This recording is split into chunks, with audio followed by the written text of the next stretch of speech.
Can you guys hear me? Okay, good. So I'm obviously in my vehicle.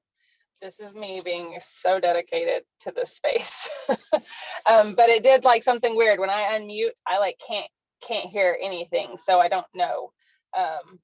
We'll see. Someone may have to like throw a flag up if I need to stop talking. We're just gonna see what happens. Okay. Hey guys, welcome.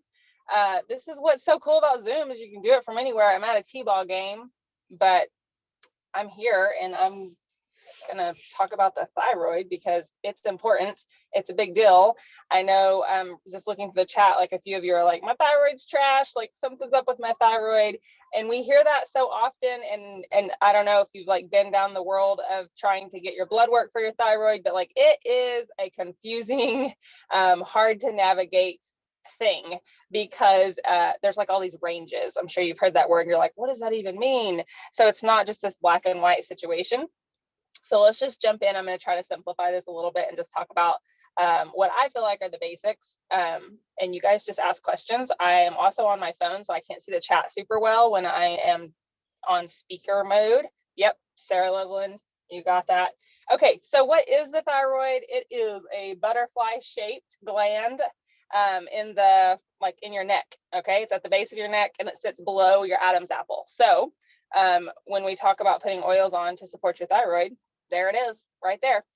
When you're looking for thyroid health, you can be looking at that area of your body because if it's swollen or, okay, yeah, sorry. Love me through it, guys. My family's standing at my window trying to talk to me. I'm like, gotcha. Okay, so what does it do? Okay, it's part of our endocrine system because here we are and we're doing endocrine system breakdown, and we've just moved from adrenals from last week to the thyroid. So it secretes hormones because a lot of our endocrine system is just wrapped up in hormones and secretion of sending them all over the body so that we can have proper function in a number of things, which I'm going to go over. So it secretes hormones. It's super rich in blood vessels and lots of nerves that are super important to your vocal cords, and whether you can talk or not actually run through that part of your thyroid, which is super interesting to me, but not super relevant to what we're talking about tonight. But overall, like, you just want the dadgum thing to function because we need to be able to talk.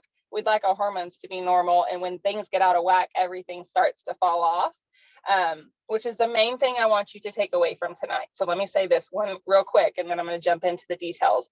If you have a thyroid issue, it is not the only issue that you have, unfortunately. And so if you have a thyroid issue and you are going to start trying to correct that, whatever method you choose to do so, you just need to know that you have to roadmap backwards to figure out how you got into a thyroid issue to start with. Okay, so your thyroid produces, you guys have probably heard T3 or T4 and T3, thyroxine, I'm probably not, whatever, All right, T3, T4, primarily T4. Woo, I got a text in my phone about jumped right off my dashboard. Okay, so what is it? What does the T3 and T4 even affect? What's the thyroid affecting? I'm gonna go through this list fairly quickly, so you guys let me know if you need me to come back, but it's your metabolism, energy, growth development, your body temperature, especially if you can be getting hot flashes or you can be chilled. A lot of people think hot flashes, but they don't realize, like, if you're having a hard time staying warm, you always have cold, you're always cold all the time, that can totally be your thyroid. Your bowels, which is your poop. You guys know I'm not about to have a Zoom and not talk about some poop because that's just what I do. So much of your wellness can be talked about or told through like what's coming out in the toilet or what's not coming out. Brain development, your libido, your blood sugar, your heart rate, your cholesterol. Organs that it affects is your eyes, your heart, your skin, your kidneys, your lungs, your liver, your brain, your uterus, and your digestive tract. We've basically just covered all the things, right? So the thyroid's a really big deal. We want it to be functioning properly.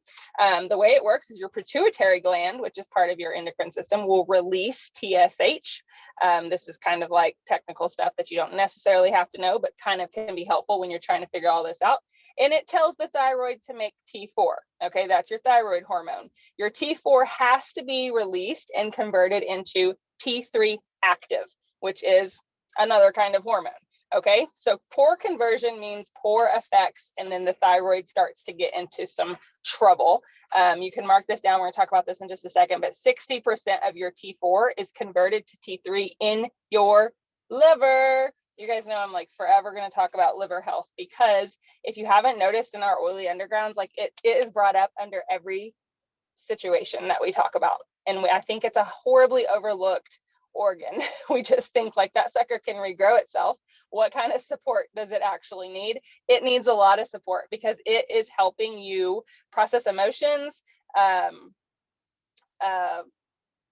It's helping your detoxification. It is your detoxification system. It's a major part of your detoxification system. It's a big part of your gut, all these things that we've already talked about. So you can kind of like put that down in your notes or in your head. We're going to visit that again in just a second. So conditions that have to do with the thyroid that you may have heard, or you may be struggling with, we'll go over these quickly, but a goiter, which is like the swelling. Can you just, somebody's asking if you can just slow down just a little bit so it's easier to catch you both now and in the recording. You're like me, you talk like the mouth in it. Yeah, I'm here to party, people. Yes, where's my CBD calm? Someone calm me down. Okay, so do I need to give everybody a minute? Are you writing down, or do you want me to repeat anything? Or are we good? No, I think we're good to go for now, just so that, yeah, when people listen now or go back and listen, they can it's just easier to keep up. Okay, look, let me just, my thyroid right here. Lots of calm on my thyroid. Okay, so conditions that are tied to your thyroid, the goiter, which is the swelling, and that's definitely an iodine deficiency. Iodine, we'll talk about when we go underground, is a massive support to your immune system, and there's some really easy ways to get it.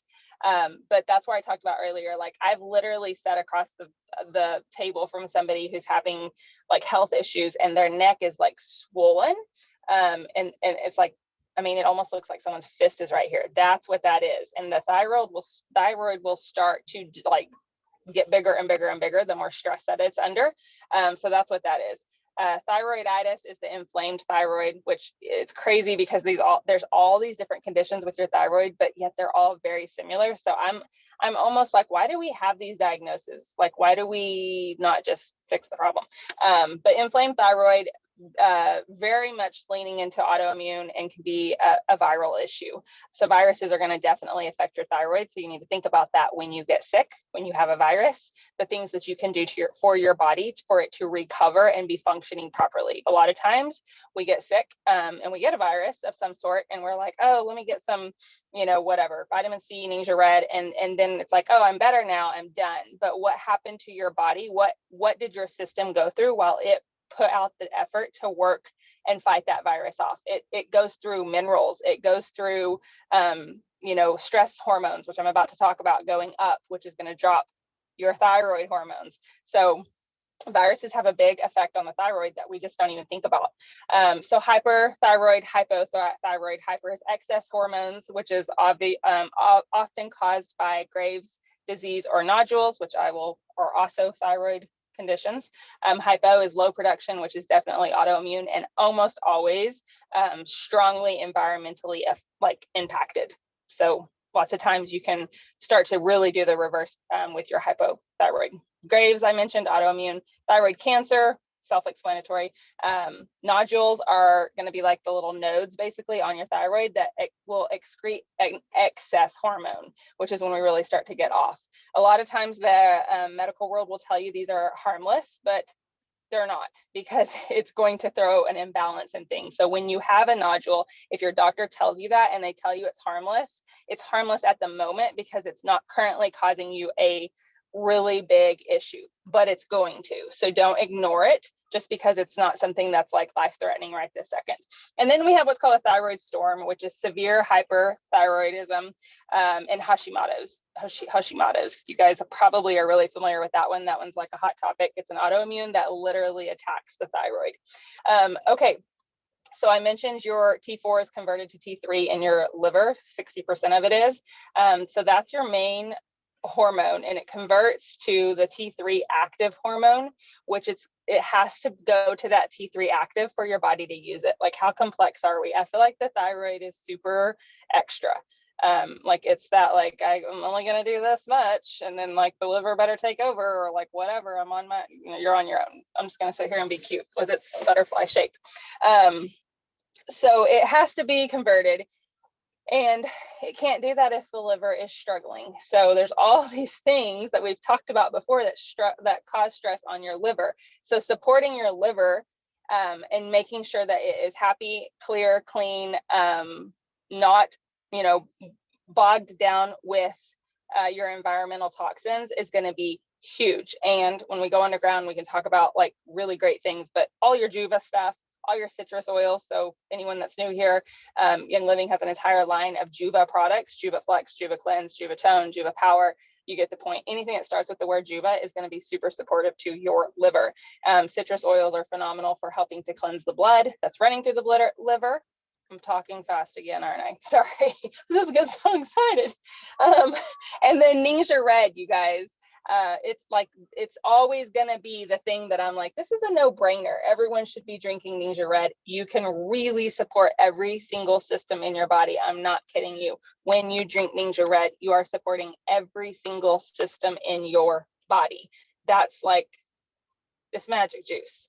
Okay, so you must support the liver. So when you figure out you have a thyroid issue and you start to do that roadmap work backwards to pinpoint, like, how did I even get here? You can just write down, I need to support my liver. So thyroid and stress, you guys, I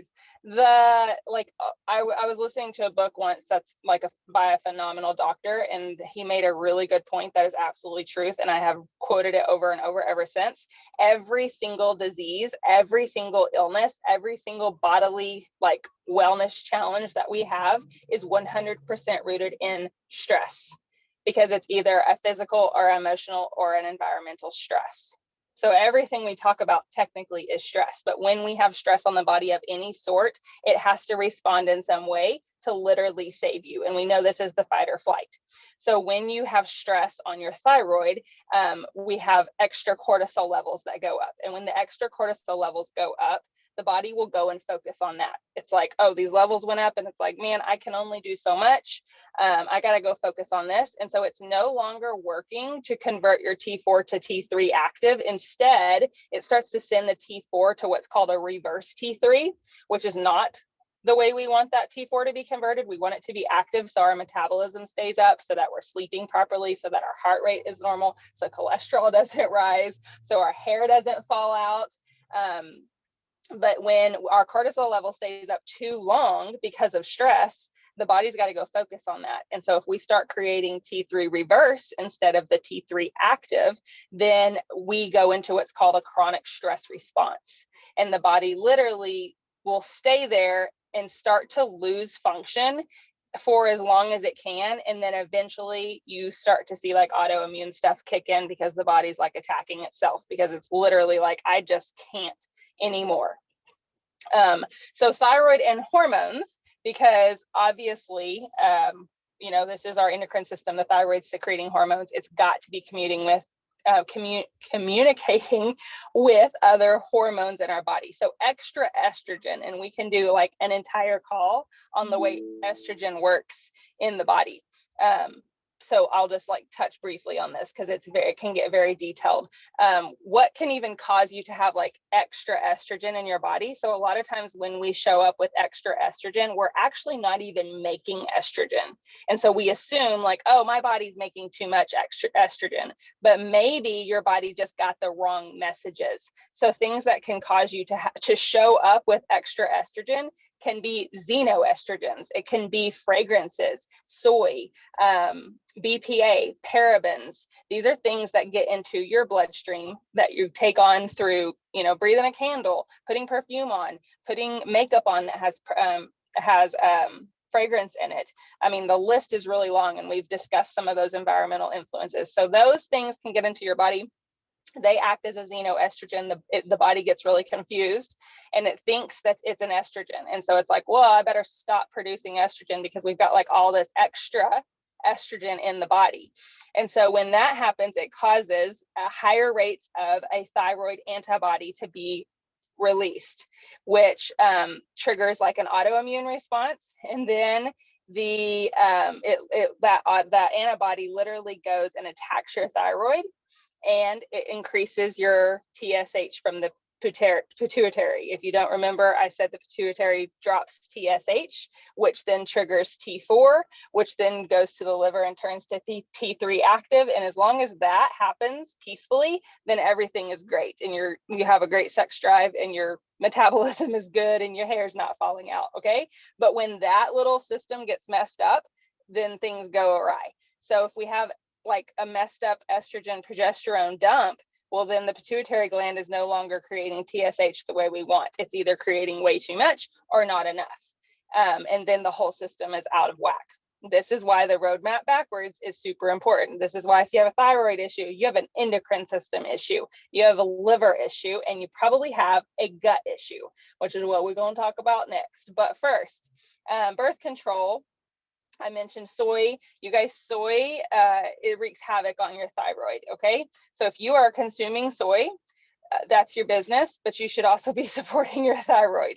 You should also be supporting your liver. So if you want to eat soy, fine, to each their own, but just know going in, like, okay, I'm going to consume this like protein bar. Watch the protein bars, guys. They're packed full of soy. It's hidden in there. Soy protein isolate, those kinds of things are going to affect your hormone release for your thyroid. Like, it's just a known fact, and you should be double protecting your thyroid if you're going to be exposed to soy. BPA, parabens, hormone replacement therapy, obesity, and poor detoxification. So, with that situation, and overall like lifestyle cleansing, changing like the things in your home and the way that you eat, and making sure you're putting products on and in your body that are actually going to support your detoxification is going to be proper. Okay, I think I saw like just the chat just kind of goes by on my phone. So did someone ask what obesity has to do with thyroid? Is that did I read that correctly? Obesity is going to affect every function in your body, because your insulin response, this is like a whole nother call also, but your insulin response in your body also dictates how everything like fires off. And so if your insulin spike is up, then everything in the body is basically, for layman terms, like working in a chronic stress state. Everything is working overload, and your cortisol levels are going to be up because your body's storing, it's storing fat, because you're in, like, the best way to explain this, and someone else can chime in if you want to, but you're in a state of fat storage and not fat burning. So you're not using your energy that your body is taking on properly. And that can be a number of reasons, like you're not giving it proper energy, or it's just worked into that state. And so like if you get on a workout program that you see really working for people and they're dropping crazy weight, it's because they have figured out how to get their body into a fat burning state.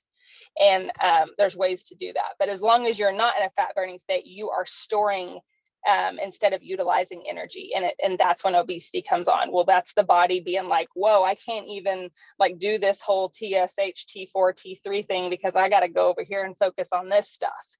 And so it's just a real like hard roadmap for the body. Not to mention it's hard on the heart, cholesterol, elevated heart, blood pressure, and all of that's going to be like a relay for the thyroid to not be able to function. Hopefully that made sense. Let me know if not. I'll try again to explain it better. Okay, so the gut. So we said 60% of your T3 is converted in your liver. The other 40% is converted in your gut. Surprise, surprise, you guys. It always comes back to the gut. We did an entire series, Oily Underground, on the gut. So basically, there's just no way around it. You're always going to need to be supporting your gut and your liver. Big deal. Okay, so let's talk just briefly about gluten. I mean, if you want to know how to heal your gut, go back and watch the other Oily Undergrounds and get with the person that invited you here, and hopefully they can help you. It is not hard to heal your gut. I feel like it's something that people get really like discouraged to trek down. Guys, it's not that hard. It's just doing the things and doing them consistently, and your gut will heal. It's incredible what our bodies are able to overcome if we work with them. So I'll slide in my favorite quote, which is you can't out supplement a bad diet. And so you're never going to heal your gut if you don't get your diet right, which in and of itself can be super overwhelming, because it's like, well, what, I mean, some people say you should be anti-inflammatory, some say paleo, some say vegan.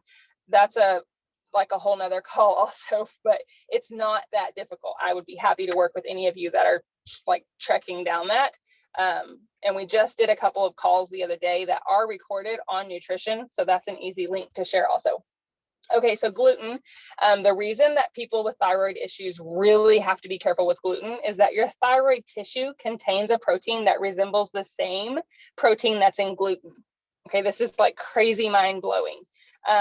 And so when your gut is unwell, so Brooke Ann taught about this, I'm pretty sure, like you have the literal like holes in your gut, for lack of better words. When your gut is unwell and your gut lining literally starts to get like holes in it where food can dump from the gut into the blood system. So when you eat gluten, this protein, which resembles the thyroid tissue, that this protein that the thyroid tissue has, it's going to drop through those holes and it's going to dump into your blood system, your bloodstream. And so when it breaches that lining and it's in the bloodstream, it gets tagged. The body tags it, and it tags it for destruction through antibodies. And so the body produces an abundance of these antibodies, and it goes and attacks the thyroid tissue, because the protein from the gluten dumps through the lining of the gut. It's in the bloodstream. The body's working to move it through the bloodstream and get it out. And in the meantime, there's these signals going off in your body that are like, oh, make antibodies, go attack this. And as the body's detoxifying it out, hopefully your liver, but now you're taxing your liver because you're putting something foreign in your bloodstream that your liver's got to figure out. Everything's got to like, what are we going to do with this? So by the time the antibodies are created to attack this protein, they're going to go to your body and find where it's at. Well, if it mimics your thyroid tissue, those antibodies start attacking your thyroid. And this is when we see all these autoimmunes that are tied to your thyroid. And, you know, everybody's on these thyroid medications, but the problem lies in every time you're putting food in your stomach. So multiple times a day, you are destroying your thyroid just because your gut is in such a bad shape. So you got to go backwards. And I would always say, like, work backwards. Like, okay, the thyroid dumps into the liver, and so I can go support that. And the pituitary talks to my thyroid, so I can go support that. And man, I know that all of this goes back to my gut. So let me put an entire plan together every day to work to heal my gut. Just know that gluten, when you do eat it, if you're having these problems, it can stay into your system up to 6 months. Not everyone's the same. Everyone metabolizes and dumps differently.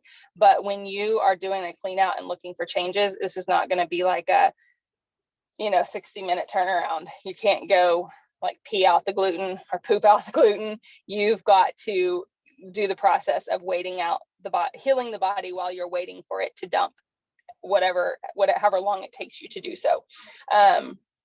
One of my best tips here, and then we'll shut it down and go underground so we can start to talk about the details, is that you're going to have to use your oils to cleanse your blood, because when things start dumping from your gut into your blood system, you're basically getting like quote unquote dirty blood. So grapefruit and any citrus oil is going to be phenomenal. Juniper is a really great oil that's super supportive to the blood. And then I'm going to say it wrong probably. It just came back today. Is it someone say that for me? What's the supplement that came back today? Rhamenogen. You just said it. You just said it. Oh my gosh.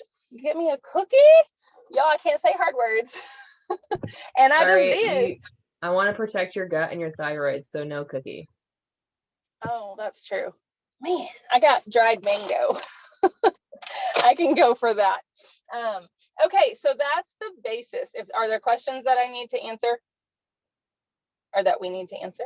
Okay, so I hope that made sense. Recap is like your pituitary puts out TSH. It talks to your thyroid. Your thyroid makes your T4. It moves into the liver or the gut. That converts to T3, hopefully T3 active, T3 reverse if your body's in stress. If you're there, that's okay. You just can't stay there very long, or we start to see a problem. The gut's got to be okay so that stuff isn't dumping into the bloodstream and causing an attack on the thyroid. And there's all kinds of conditions or diagnoses for thyroid, but the bottom line is healing looks pretty much the same in my research for all of them. That's good news, because who cares what it's called if you know how to heal it, right? Okay, you can shut us down and we can get dirty.